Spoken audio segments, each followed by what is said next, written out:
ለኦሮሞ ወጣቶች እና ለቤተሰብ ስለ አብይ ስላለው ሁኔታ ስለ ትግራይ ሰራዊት በኦሮምኛ መልእክት አስተላልፍ።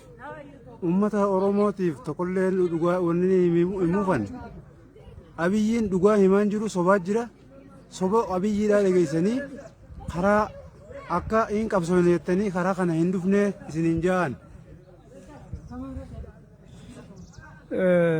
የትግራይ ሰራዊት እንዴት ነው የያዘ? እስኪ ለኦሮሞ ህዝብ ንገረው።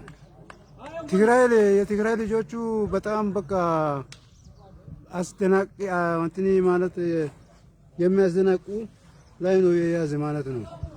ወገመቺሳ ኦዱ አካ ገመቺሳ አርካ በቃ ቀበናን ሳኒ ነማ ቀበቹን ሳኒ በሬዳ ዋን ጃላለ ነማ ቀበኒፍ ጀቻ ኢሳን ባየ ጋሪዳ ከናፉ እስኒ ገለቶን ፈናን ጀላለ ትግራይ ልጆች ይላል።